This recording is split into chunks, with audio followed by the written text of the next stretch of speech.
Assalamualaikum warahmatullahi wabarakatuh.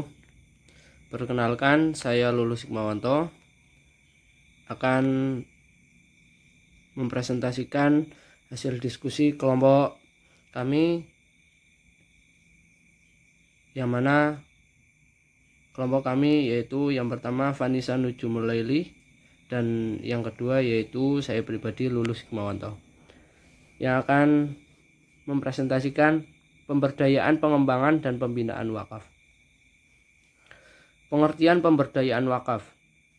Pemberdayaan adalah upaya untuk membangun daya dengan mendorong, memotivasi, dan membangkitkan kesadaran akan potensi yang dimiliki masyarakat serta upaya untuk mengembangkannya. Pemberdayaan bertujuan untuk memunculkan potensi yang ada secara mandiri, memberikan kesempatan berusaha yang sama, memberikan modal sebagai dorongan, adanya kerjasama dan kemitraan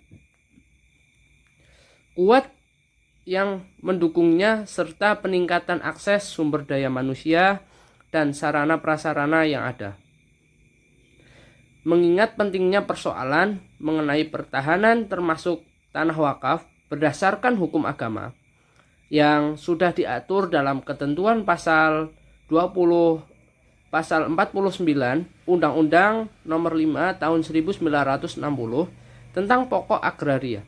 Karena itu, perlu suatu upaya pemberdayaan wakaf berkesinambungan dengan memperhatikan tanah wakaf agar tercapai tujuan optimal, mengingat wakaf merupakan perbuatan hukum yang berkembang dan dilaksanakan masyarakat yang pengaturannya belum maksimal. Pengembangan wakaf.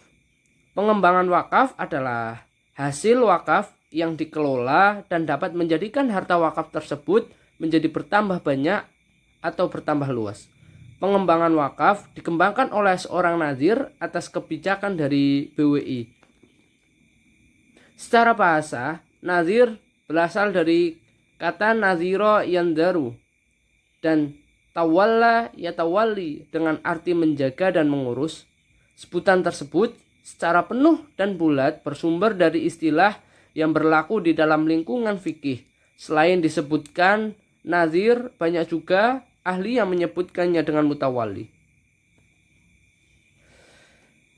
Bab 5 Pasal 42 Undang-Undang Nomor 41 Tahun 2004 menyebutkan bahwa nazir wajib mengelola dan mengembangkan harta benda wakaf sesuai dengan tujuan, fungsi, dan peruntukannya.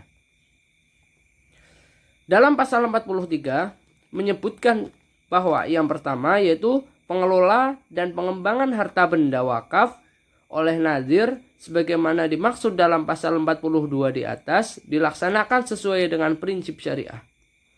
Yang kedua, pengelolaan dan pengembangan harta benda wakaf sebagaimana dimaksud dalam ayat 1 dilakukan secara produktif.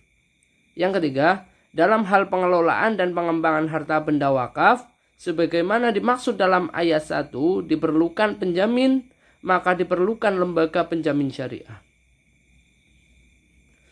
Pengelolaan dan pengembangan harta benda wakaf dilarang melakukan perubahan peruntukan harta benda kecuali atas dasar izin tertulis dari BWI untuk menjaga agar harta wakaf mendapatkan pengawasan dengan baik kepada nazir atau pengurus perseorangan. Dapat diberikan imbalan yang ditetapkan dengan jangka waktu tertentu atau mengambil sebagian dari harta wakaf yang dikelolanya yang menurut Undang-Undang Nomor 41 Tahun 2004.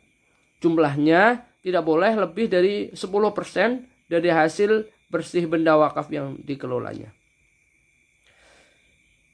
Selanjutnya yaitu pembinaan wakaf. Dalam pembinaan kepada nazir wakaf, Badan Wakaf Indonesia bertugas untuk mempersiapkan sarana dan prasarana penunjang operasional nazir wakaf, baik itu perseorangan, organisasi, dan badan hukum.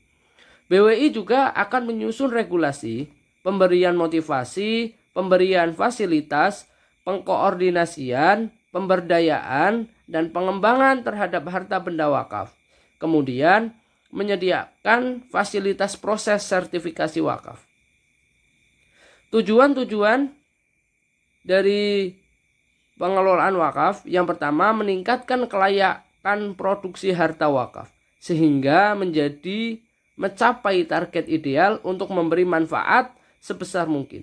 Yang kedua yaitu melindungi pokok-pokok harta wakaf dengan mengadakan pemeliharaan dan penjagaan yang baik dalam menginvestasikan harta wakaf. Yang ketiga, melaksanakan tugas distribusi hasil wakaf dengan baik kepada 7 wakaf yang telah ditentukan. Yang keempat, memberi penjelasan kepada para dermawan dan mendorong mereka untuk melakukan wakaf baru. 3 komponen yang harus diperhatikan dalam pengelolaan wakaf. Yang pertama yaitu wakaf yang jumlahnya banyak bisa memberikan kesejahteraan bagi umat. Yang kedua, peningkatan kualitas pengelolaan wakaf secara produktif dengan melakukan pengelolaan melalui investasi pada produk-produk syariah.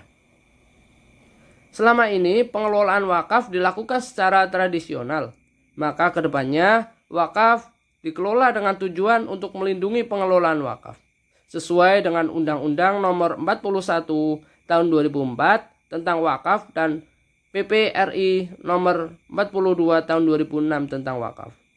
Terima kasih. Mohon maaf apabila banyak kesalahan dari kami. Mohon maaf yang besar-besarnya. Assalamualaikum warahmatullahi wabarakatuh.